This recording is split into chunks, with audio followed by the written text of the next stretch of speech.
Welcome to Dolphins Today by Chat Sports. I am Nic Rohloff, and on today's show, we are breaking down some major news that came through before Week 8 against the Arizona Cardinals on injury-wise, who is stepping up and replacing some people who have been injured. That is going to be the main topic of today's show as the Dolphins look to get back on track against the Arizona Cardinals in NFL Week 8. And we'll start with the injury news and take a look at the injury report from Miami to start off today's show, because on Wednesday's practice report, there were 3 players that were DNP. Storm Duck, Tyler Huntley, and then the one that we need to talk about the most, and that is Kader Kohou. And we'll get into him in just a second, but also Liam Eichenberg, Jevon Holland, Emmanuel Ogbah, Tua Tagovailoa, and Jalen Waddle showed up on the injury report, all limited.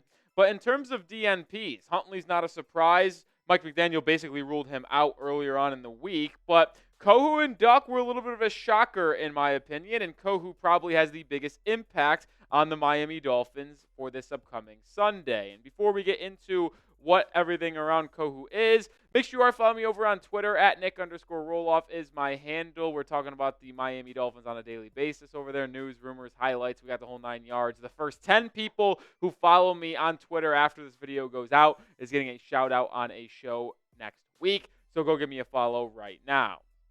All right, let's talk Kader Kohou now, because if he is out this week, that really sets a lot of things in motion for the Miami Dolphins. And what do I mean by that? Well, if you have him out, the Dolphins don't necessarily have a designated backup nickel on this roster. And if that's the case, well then, who would ultimately step up and become that nickel for the Miami Dolphins? And you could say a lot of things about Kader Kohou, about if he can tackle, if he can actually play. But the Dolphins trust him to be that leading man, and they don't really have anyone behind him. Jalen Ramsey and Kendall Fuller are your 2 boundary corners. But then Cam Smith, who just came back off IR, Saran Neal, Storm Duck, Ethan Bonner, none of them really project as players that can fill the slot for the Miami Dolphins. Now, Anthony Weaver, the Dolphins defensive coordinator, was asked about who would fill in for the Dolphins if Kader Kohou was unable to go for the Fins this upcoming Sunday against Arizona. And he named 4 players specifically, those being Jalen Ramsey, Jevon Holland, Cam Smith, and Saran Neal. Now, Ramsey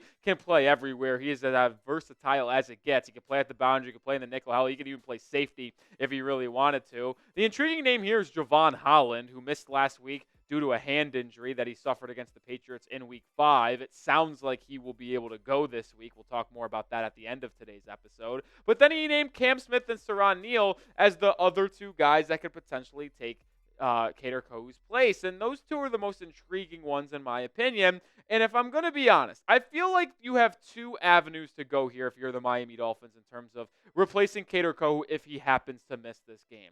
I think you could play Cam Smith on the boundary. That's his more natural position, where he played most of his snaps in college before he was a second-round pick in 2023 from Miami, and move Ramsey inside. Or you can trust Cam and see what he can do in the nickel, because let's be honest here, the most ideal outcome in this situation for the Dolphins is that the former second-round pick, Cam Smith, has to fill in at nickel, balls out, is terrific, and you're like, oh, well, now we can play Cam Smith in the nickel over Kader Kohou and now have our trio at cornerback for the next year and beyond with Cam Smith, Kendall Fuller, and Jalen Ramsey. And it's intriguing to see if he ultimately can be able to fill that role. In college, he played 234 snaps in the slot. Now, is that a lot? Not in comparison to where he played on the boundary. Like I mentioned, he was primarily a boundary guy for South Carolina, but he does have some very little experience in that little range. So to me, I wouldn't be scared to play him in the nickel. It wouldn't be my top choice, but I mean, it would be intriguing to see if Kader Kohou doesn't go, and then Cam Smith, who didn't play all year so far, didn't really play last year, gets his first snaps in the National Football League in the regular season at the nickel position.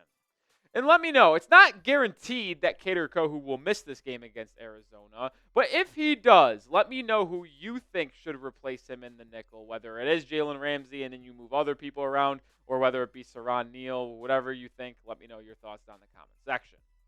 All right, let's talk about Mohamed Kamara, because could he be in for a bigger role for this Miami Dolphins football team? He was a healthy and active for the first 5 games of the season, just because of numbers, but had to play this past week with Emmanuel Ogbah out. No Jalen Phillips, no Bradley Chubb as well. And I tell you what, he was kind of good. Like, he was solid for the limited snaps he had against the Colts in Week 7, and Anthony Weaver said he could be in line for more opportunities down the road. And I actually like this move because, to me, he was quite impressive. He didn't have some crazy stat line, but 16 snaps, 2 tackles, 1 pressure, and 1 QB hit against Indianapolis. And he only had 16 snaps, but you want to talk about the pressures and QB hits, he only had 8 snaps where he was rushing the passer. So getting a pressure and a QB hit in those 8 snaps, rushing the quarterback, I think is quite good considering Chop Robinson got the same amount of snaps, double the amount of snaps as Mo Kamara, and he couldn't generate any pressures against the Indianapolis Colts.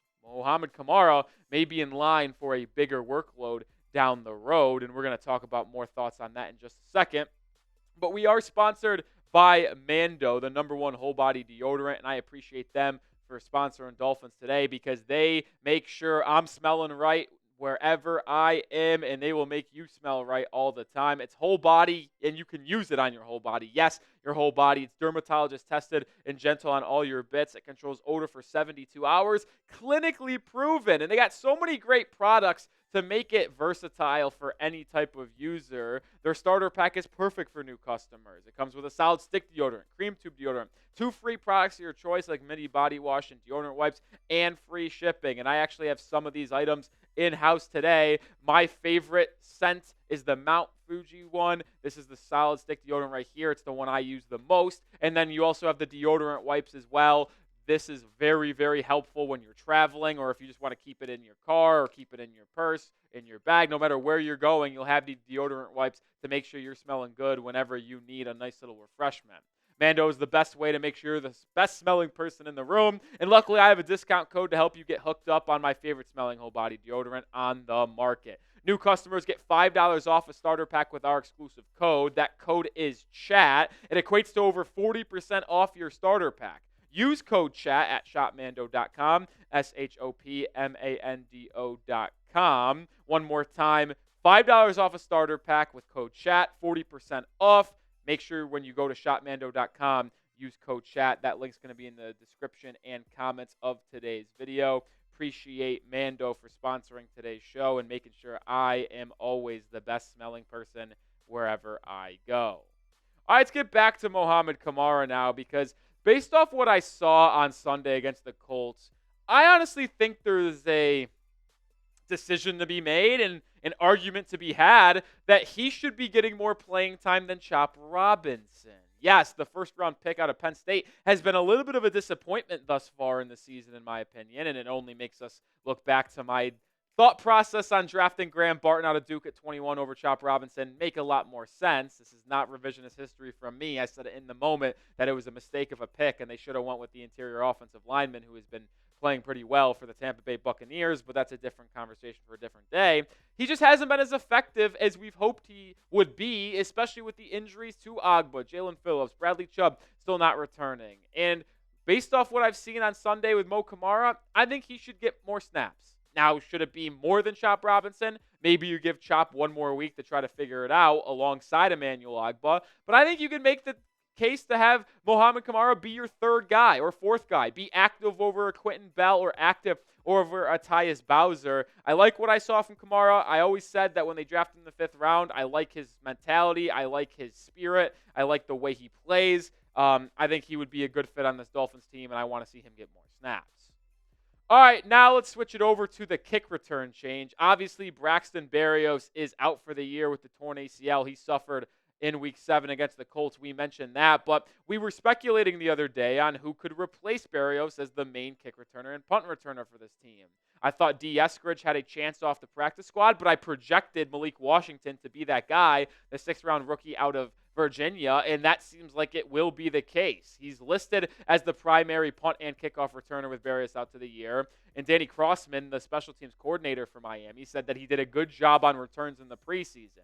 He also spoke on Blake Ferguson being out for a minimum of 4 games due to personal reasons, said he's still a member of the club and the team will support him during his absence of the personal issue. So hope everything is good there for Blake Ferguson. But the main takeaway here is Malik Washington likely being the return man for the Dolphins for the rest of the season.